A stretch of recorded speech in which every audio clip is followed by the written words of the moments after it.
오늘 마가복음 말씀 계속해서 보겠습니다. 16절로 1장 16절로 34절까지 말씀입니다. 같이 읽습니다. 시작. 요한이 잡힌 갈릴리 해변으로 지나가시다가 시몬과 그 형제 안드레가 바다에 그물 던지는 것을 보시니 그들은 어부라. 예수께서 이르시되 나를 따라오라. 내가 너희로 사람을 낚는 어부가 되게 하리라 하시니 곧 그물을 버려두고 따르니라. 조금 더 가시다가 세베대의 아들 야고보와 그 형제 요한을 보시니 그들도 배에 있어 그물을 깁는데 곧 부르시니 그 아버지 세베대를 품꾼들과 함께 배에 버려두고 예수를 따라가니라. 그들이 가버나움에 들어가니라. 예수께서 곧 안식일에 회당에 들어가 가르치심에 뭇 사람이 그의 교훈에 놀라니 이는 그가 가르치시는 것이 권위 있는 자와 같고 서기관들과 같이 아니함일러라. 마침 그들의 회당에 더러운 귀신 들린 사람이 있어 소리질러 이르되 나사렛 예수여 우리가 당신과 무슨 상관이 있나이까? 우리를 멸하러 왔나이까? 나는 당신이 누구인 줄 아노니 하나님의 거룩한 자니이다. 예수께서 꾸짖어 이르시되 잠잠하고 그 사람에게서 나오라 하시니 더러운 귀신이 그 사람에게 경련을 일으키고 큰 소리를 지르며 나오는지라. 다 놀라 서로 물어 이르되 이는 어찌미냐? 권위 있는 새 교훈이로다. 더러운 귀신들에게 명한적 순종하는도다 하더라. 예수의 소문이 곧 온 갈릴리 사방에 퍼지더라. 회당에서 나와 곧 야고보와 요한과 함께 시몬과 안드레의 집에 들어가시니 시몬의 장모가 열병으로 누워 있는지라. 사람들이 곧 그 여자에 대하여 예수께 여짜온데 나아가사 그 손을 잡아 일으키시니 열병이 떠나가고 여자가 그들에게 수종드니라. 저물어 해질 때에 모든 병자와 귀신 들린 자를 예수께 데려오니 온 동네가 그 문 앞에 모였더라. 예수께서 각종 병이 든 많은 사람을 고치시며 많은 귀신을 내쫓으시되 귀신이 자기를 알므로 그 말하는 것을 허락하지 아니하시니라. 아멘.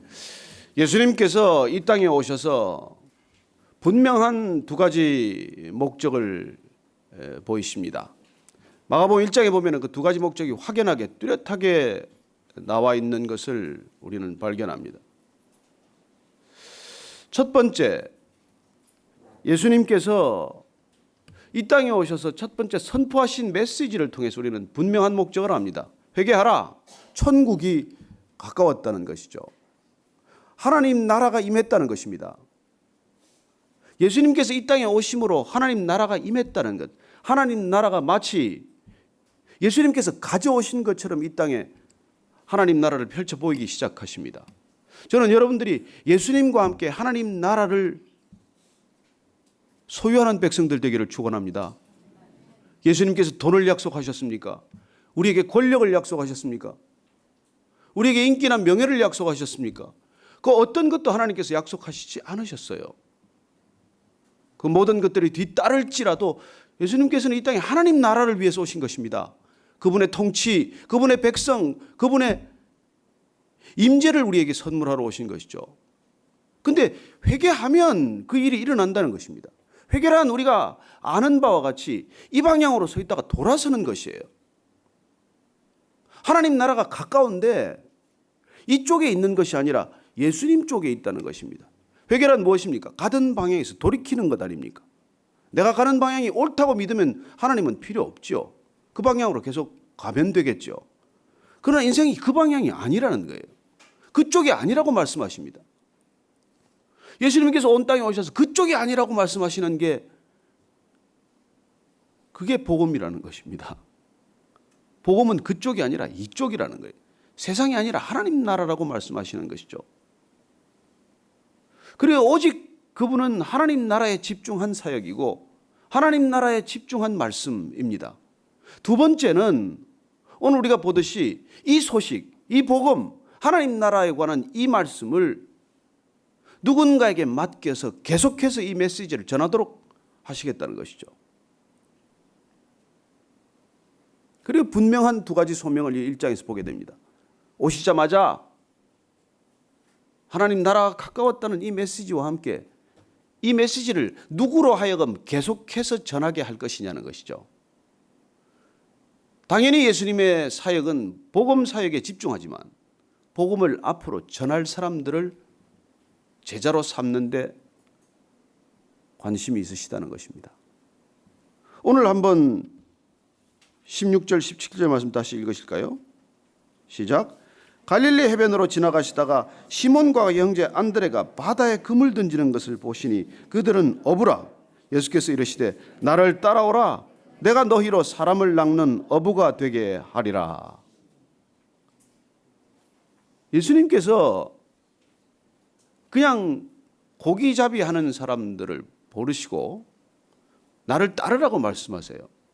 오늘 이 마가복음만 보면은 뭐 금방 첫 대면처럼 보이지만 사실 요한복음 보면 베드로의 동생 안드레가 먼저 예수님 사는 곳을 가보지 않았습니까? 가보고 나서 내가 메시아를 만났다고 형한테 달려가서 얘기를 한 것이죠. 그 사실은 이 지금 오늘 이 장면은 1년 전쯤에 이미 대면이 있었던 이후의 일입니다. 그동안 예수님은 주목해서 보셨을 것입니다. 그리고 이 베드로와 안드레도 예수님이 누군지를 잘 아는 상태예요, 사실은. 예수님께서 오늘 특별히 그 두 제자를 삼기로 마음먹으시고 금을 손질하는 걸 보고 가서 첫 말씀이 뭡니까? Follow me. 나를 따르라는 거예요. 트위터나 페이스북 따르라는 게 아니에요. 나를 따르라고 말씀하십니다. 근데 따르는 목적도 한마디로 분명히 정리를 해주세요. 나를 따르면 너 지금까지 기도 제목 다 응답된다. 나를 따르면 너 병이 곧 나아. 나를 따르는 즉시 넌 돈 벌 거야. 이 얘기가 아니지 않습니까? 오직 한 가지 목적. 내가 너로 사람을 낚는 어부가 되게 하겠다는 것입니다. 사람을 낚는 일. 여러분, 우리를 왜 이 아침에 부르셨습니까? 이 일 때문에 부르셨다는 거예요. 예수님 따라가는 길, 목적은 한 가지입니다. 사람을 낚는 일이에요. 여러분들이 무슨 일을 하든, 어떤 직업을 가졌건, 어떤 삶의 형편과 처지에 있건 우리가 하는 일은 이 일이라는 거예요. 나를 따르라. 내가 너로 사람을 낚게 하겠다는 것입니다. 사람 낚아서 내가 먹는 게 아니에요. 사람 낚아서 주님께 드리는 일이죠. 여러분이 지금까지 신앙생활을 어떤 모습으로 해왔건, 어떻게 여러분들이 신앙을 그렇게 소중히 간직해왔건, 여러분들이 사람을 낚아서 주님한테 데려다 준 게 있냐 없냐가 신앙생활의 척도고, 신앙생활의 방향이고, 신앙생활의 열매예요. 내가 예수님 믿고 나서 난 이런 간정이 있습니다. 중요한 간정들이 있겠죠. 제가 암이 나왔고요. 제가 부도났다가 다시 일어섰고요. 공장이 몽땅 불에 탔다가 다시 지어졌습니다. 예, 그런 간정이 있을 수 있어요. 그러나 예수님께서 가장 기뻐하는 간정은 뭘까요? 내가 사람을 낚아서 주님께 드렸습니다. 이 간정이에요. 주님이 제일 기뻐하시는 일은 이 일이라는 것입니다. 저는 여러분들이 무슨 잡을 가졌건 무슨 일을 하건 여기에 초점을 맞춰야 한다는 것입니다. 왜 그 돈 벌게 하셨습니까? 왜 그 자리까지 올라가게 하셨습니까? 왜 그런 것들을 남 갖지 못하는 탤런트를 가졌고 왜 남 갖지 못하는 그런 명예를 얻게 되셨습니까? 이거 하라고. 이것 때문에. 이 목적으로. 그래 예수님께서 오늘 보니까 베드로와 이 안드레를 부르셨어요. 근데 저는 예수님께서 사람 보는 눈이 정말 처음에 이해가 안 됐어요. 부를 만한 사람입니까? 여러분, 예루살렘에서 랍비가 제자 삼는다면 이 사람들 부르겠습니까? 적어도 어디 대학은 제대로 나오고 하다못해 아이빌리그 좀 나오면 얼마나 좋습니까? 왜 하필 예수님은 첫 사역을 갈릴리에 시작하시며 왜 하필 예수님은 첫 제자를 이런 사람을 부르느냐는 것입니다. 나중에 제가 깨닫게 된 것은 하나님은 계산 안 하는 사람 좋아하는구나. 성질은 불뚝불뚝 솟더라도 뒷머리 복잡하지 않은 사람을 찾는구나. 여러분 나중에 베드로나 안드레나 이 사람들 보면 알겠지만 머리가 복잡하지 않습니다. 머릿속에 생각이 돌아가는 소리가 잘 안 들려요. 계산이 그렇게 복잡하지 않습니다. 여러분 머리 복잡하고 계산 복잡한 사람 예수님 못 따라갑니다.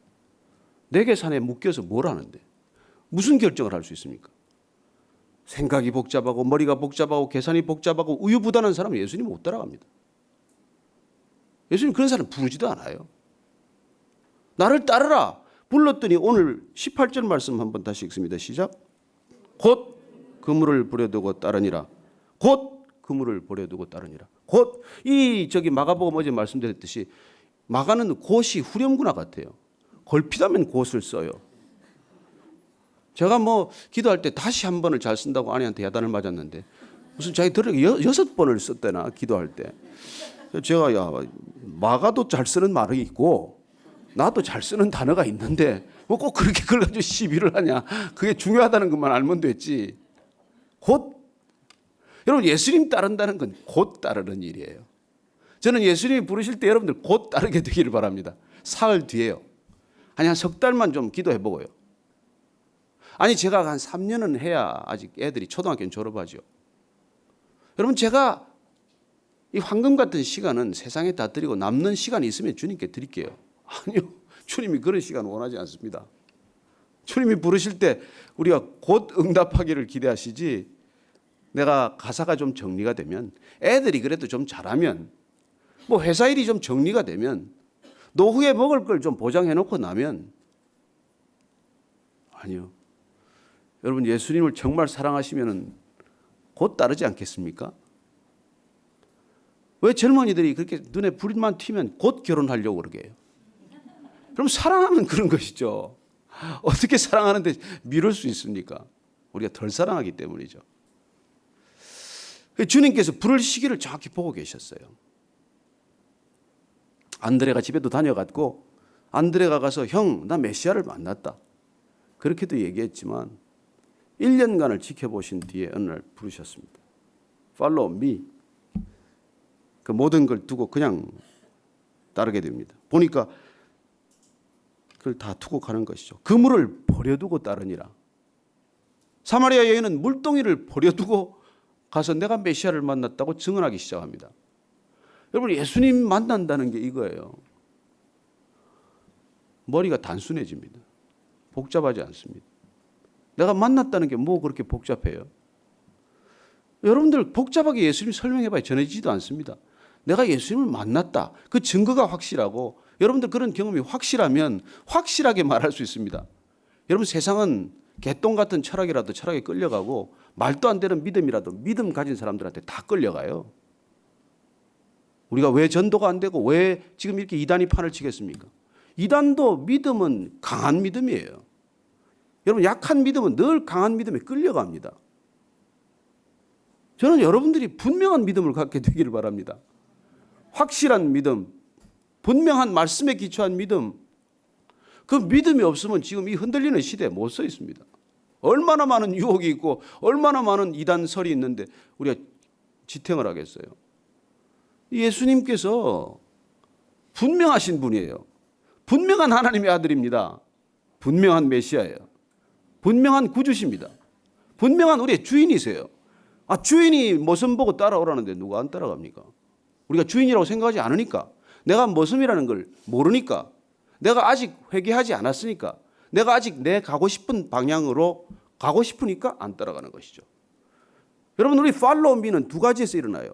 예수님도 우리를 팔로우 미라 그러고 우리는 예수님 보고 팔로우 미라 그래요. 내가 원하는 대로 좀 가자는 거예요. 이리 좀 같이 가자는 거예요. 여러분 이리 같이 가자고 신을 끌어당기는 것을 종교라 그럽니다. 그래서 종교에서 만나는 하나님은 우리는 하나님조차도 우상으로 만들어 우리가 사용할 거예요.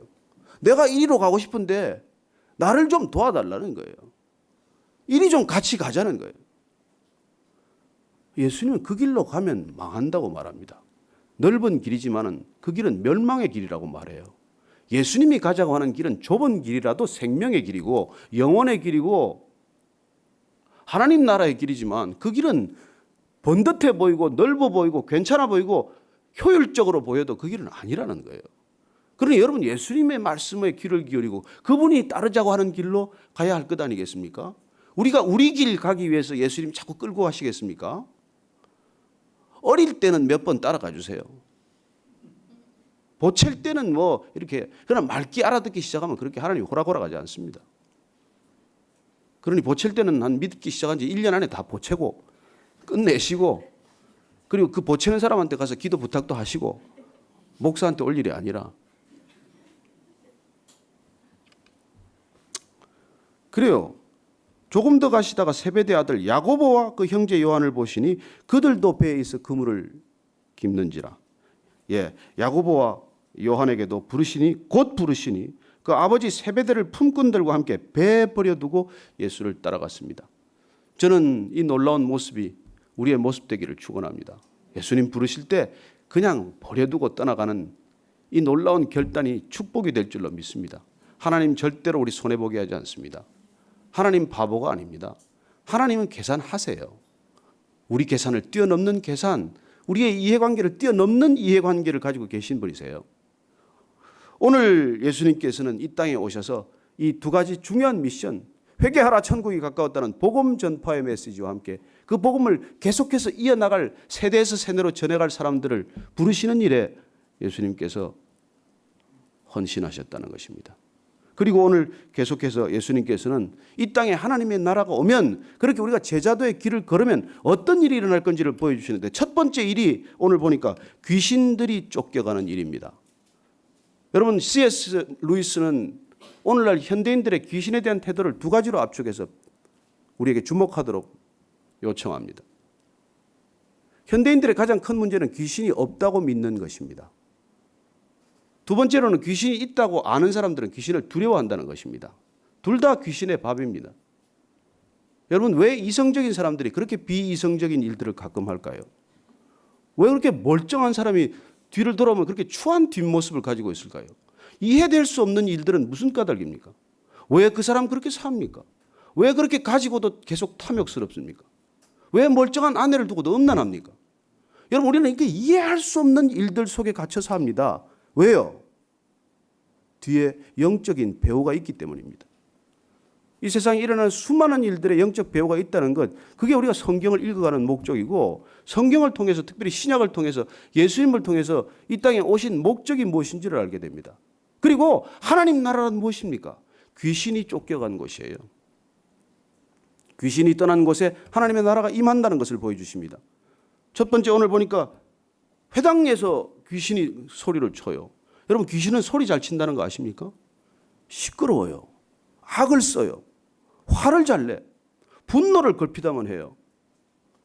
그리고 끝없이 욕심을 부려요. 귀신의 장난이죠. 본인이 압니까? 아니요. 본인은 이성적이라고 생각합니다. 그게 이성이 가지는 함정이고 덫이에요. 그런데 귀신은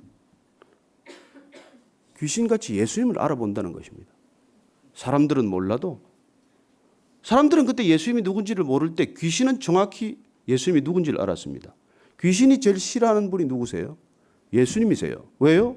예수님은 이 땅에 마귀의 일을 멸하러 왔기 때문입니다. 요한일서 3장 8절 말씀을 보십시오. 이 땅에 예수님 오신 목적을 분명히 마귀의 일을 멸하러 오셨다고 기록되어 있습니다. 그리고 마귀의 일이 멸하게 된 곳에 하나님의 나라가 임하는 것이죠. 그리고 오늘 예수님께서 25절 말씀 한번 보십시다. 시작. 예수께서 꾸짖어 이르시되 잠잠하고 그 사람에게서 나오라. 예수님께서 달래서 이러셨습니까? 예수님께서 부탁하고 이러셨습니까? 아니요. 꾸짖으셨습니다. 저는 여러분들이 귀신을 제발 꾸짖게 되기를 바랍니다. 귀신과 타협하지 않고 귀신 달래지 않고 귀신 두려워 않고 귀신에게 과감히 명령하라는 것입니다. 꾸짖어 명령할 때 오늘 잠잠하고 입 닥치고 나오라는 거예요. 여러분 사람한테 귀신이 하나만 있습니까? 군대 귀신 얘기를 우리가 알듯이 사람 안에 여럿 있을 수도 있습니다. 왜 다중인격자가 될까요? 왜 사람이 그렇게 복잡한 인격을 형성하게 될까요? 귀신이 여럿 있었습니다. 오늘 더러운 귀신이 떠나면서 큰 소리를 지르고 나옵니다.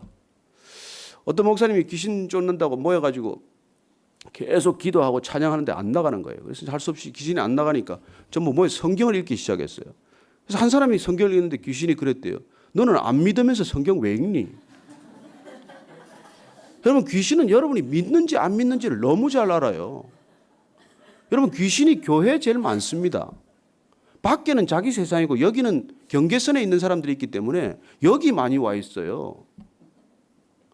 아니 귀신이 왜 자기 그라운드에서 놀겠어요? 여러분들이 정말 성경을 왜 읽어야 되냐? 왜 믿음으로 읽어야 되냐? 왜 기도하고 읽어야 되냐? 정말 믿음으로 안 읽으면 아무 소용없기 때문입니다. 그러나 여러분들이 믿음으로 그 말씀 읽고 그 말씀 듣고 그 말씀 살면 능력이 되는 것이죠. 예수님께서 이 땅에 능력의 말씀을 선포하신 까닭, 여러분 귀신 없다고 믿는 사람도 귀신 밥이에요. 귀신 두려워하는 사람도 밥입니다. 저는 여러분들이 귀신 밥 안 되기를 축원합니다. 아침에 와서 기도하시는 까닭, 말씀 듣는 까닭, 그리고 그 말씀을 살아내려고 그렇게 몸부림치는 까닭은 귀신 통로 막는 일이에요. 귀신은 거짓말 틈탑니다. 음란 틈탑니다. 욕심 틈탑니다. 그게 귀신 들락날락하는 개구멍이에요. 그리로 왔다 갔다 하는 것이죠. 왜 우리가 애들 보고 자꾸 거짓말하지 말라고 그럽니까? 그래서 여러분 귀신 들렸나 안 들렸나, 저게 악령에 사로잡혔냐, 뭐 보면 알아요. 입만 열면 거짓말하는 사람, 걸핏하면 화를 내는 사람, 벼락같이 소리 지르는 사람, 압니까 자기가? 귀신에게 사로잡힌 사람의 특징은 귀신에 사로잡혔다는 걸 모르고 본인이 늘 옳다고 생각한다는 것입니다. 그리고 고집은 쇠고집이에요. 저는 여러분들이 고집 제발 안 부리게 되기를 바랍니다. 오늘 보면은 이 예수님께서 귀신 쫓는 소문이 퍼지니까 사방에서 이제 나오는 것을 보죠. 마지막 부분은 오늘 베드로 장모 고쳐주시는 장면입니다. 예수님께서 정말 베드로 장모 집에 들어갔는데 아마 베드로가 초청했겠죠. 우리 어머니 솜씨가 좋습니다. 요리 잘하십니다. 뭐 그래 갔더니 알아 누워 계세요. 오늘 잡아 일으키시니까 열병이 떠나고 수종을 듭니다. 또 다른 곳에서는 예수님께서 베드로 장모님의 손을 만졌더니 나았다고 되어 있습니다. 위로가 필요하셨겠죠. 필요하셨던 어머니일 겁니다. 어쨌건 우리는 오늘 이 본문 말씀을 통해서 예수님께서 바로 사역을 시작하실 때 어떤 일들이 일어나는지, 무엇부터 우선순위를 가지고 시작을 하시는지 보게 되는 것이죠. 예수님께서는 먼저 하나님 나라를 선포하셨고, 먼저 제자들을 부르셨고, 그리고 이 귀신 쫓는 사역부터 시작하는 것입니다. 저는 예수님이 이 땅에 오셔서 우리를 찾아오셔서 여러분들이 귀신의 두려움에 사로잡히지 않게 되기를 바라고, 귀신을 꾸짖게 되기를 바라고, 귀신을 내어 쫓게 되기를 바랍니다. 그러나 사랑과 은혜와 진리가 여러분 안에 거하면 안 들어옵니다. 그래서 저는 여러분들이 날마다 사랑이 넘치기를 바라고, 은혜 충만하기를 바라고, 그리고 진리 안에 늘 서 있게 되기를 축원합니다. 오늘 우리가 기도할 때, 이 말씀을 따라 기도할 때, 여러분 이 세상이 얼마나 악한 귀신에 붙들려 있는지 모릅니다. 우리의 씨름은 혈과 육에 대한 것이 아니요 정사와 권세와 어둠의 세상 주관자들과 하늘에 있는 악의 영들에 대함이라고 말씀하셨는데, 악한 영에 붙들려 있는 이 세상의 실상을 모르고 사니까 이렇지, 우리는 날마다 그 악령을 초대하는 문화에 살고 있습니다. 민족 문화라는 이름으로, 예술이라는 이름으로 얼마나 날마다 귀신을 초대하고 있는지 몰라요. 여러분들 빛으로 걸어가시게 되기를 축원합니다. 우리가 가는 곳마다 빛 가운데 걸어갈 때마다 어둠이 쫓겨나는 것을 보게 될 것입니다. 오늘 하루 기도할 때 정말 주님, 제가 가는 곳마다 귀신이 떠나게 하여 주옵소서. 제가 만나는 사람마다 복음 전할 수 있게 하여 주옵소서. 제 모든 것을 통해서 주님 증거하게 되기를 원합니다. 주님 이 땅 가운데 다시 한번 복음이 편만히 증거되게 하셔서 하나님 신음하는 이유를 모른 채 신음하는 백성들, 고통받는 줄 모르고 고통받는 백성들을 향하여 다시 한번 주의 복음 증거되게 하여 주옵소서. 함께 기도하겠습니다. 하나님 아버지, 주님께서 이 땅에 오셔서 마귀의 일을 멸하러 하셨다고 하는데, 주님 저희들은 아직도 이 땅에 무엇에 잡혀 있는지도 모르고 살아가는 백성들이 많습니다. 왜 고통받는지, 왜 어려운지, 왜 힘든지, 무슨 일이 우리에게 일어나고 있는지를 모르고 살아가는 백성들 틈에 있습니다. 하나님, 우리가 복음을 증거해야 할 이유, 예수님을 증거해야 할 이유, 우리가 말씀대로 살아야 할 이유를 발견하게 하시고, 날마다 우리 가운데 주신 능력의 말씀 가지고 주님 이 세상을 이겨나게 하여 주옵소서. 하나님, 오늘도 하루 만나는 사람들마다 주를 증거하기를 원합니다. 제가 만나는 사람마다 주의 그리스도의 향기가 되기를 원합니다. 제 삶을 통해서 주님의 메시지가 드러나기를 원합니다. 주님 불쌍히 여겨주시옵소서. 저들을 불쌍히 여겨주시옵소서. 오늘 한 가지 더 기도할 것은, 선교지마다 이런 영적 전쟁이 벌어지고 있습니다. 이제 곧 라마단이 시작이 되니 오죽하겠습니까? 하나님, 우리가 선교지를 품고 기도할 때 여러분 개인적으로 섬기시는 선교사님들과 또 특별히 마음 주신 선교지가 있다면 함께 기도하기를 원합니다. 같이 기도하시겠습니다. 하나님 아버지, 이 마귀의 일들을 멸하기 위해 파송된 선교사들이 있습니다. 하나님, 그 땅에 말할 수 없는 어둠 속에 갇혀있는 선교지에 주님 보내셨는데 주님 저들을 붙들어 주시고 저들에게 능력과 권세를 더하셔서 하나님 사단 마귀 쫓겨나게 하시고 그 땅 가운데 다시 한번 빛과 사랑과 진리가 증거되게 하여 주옵소서. 하나님, 선교지마다 치열한 영적 전쟁이 벌어지고 있습니다. 무슬림권을 주님께 올려드리니 그 땅 가운데 악한 영들 주님 권세가 무너지게 하여 주옵소서. 하나님, 일본 땅 가운데 주님 800만 귀신이 떠나게 하여 주옵소서. 인도 땅 가운데 2억 귀신이 떠나게 하여 주옵소서. 하나님, 어둠 속에 갇혀 있는 줄도 모르고 어둠에 신음하는 제 백성들에게 주님 선교사님들 보내셨으니 저들을 도우시고 저들을 이끄시고 저들에게 능력 주셔서 다시 한번 주의 나라 선포되게 하시고 주의 복음 증거되게 하여 주옵소서. 하나님, 불쌍히 여겨 주시옵소서. 살아계신 하나님 아버지, 이 땅이 무엇 때문에 신음하는 줄도 모르고 신음하고 있습니다. 어디서 잘못된 줄도 모르고 병들어 있습니다. 주님, 다시 한번 이 땅 가운데 복음이 증거되게 하여 주옵소서. 주의 백성들이 흩어지는 곳마다 복음의 능력이 나타나게 하여 주옵소서. 저들이 걸어가는 곳마다 귀신이 떠나게 하여 주옵소서. 하나님, 귀신을 꾸짖어 날마다 내쫓는 인생 되기에 앞서서 귀신이 발도 붙이지 못하는 거룩한 인생 되게 하여 주옵소서. 선교지마다 주님 역사하여 주시옵소서. 저들의 사역을 통해서 삶을 통해서 어둠이 떠나가고 그 땅 가운데 짙은 어둠 가운데 빛이 임하게 하여 주옵소서. 이제는 십자가에서 빛이 되신 우리 구주 예수 그리스도의 은혜와 하나님 아버지의 무한하신 사랑과 성령의 기름 부으심이 오늘도 귀신의 역사인 줄도 모르고 고통받는 제 백성들을 향하여 빛으로 걸어가기를 소망하는 이 자리에 고개 숙인 모든 빛의 사자들 위해, 믿음의 지체들 위해, 선교지 위해, 놀라운 선교사님들의 사역 위해 지금부터 영원까지 함께 하시기를 축원하옵나이다. 아멘.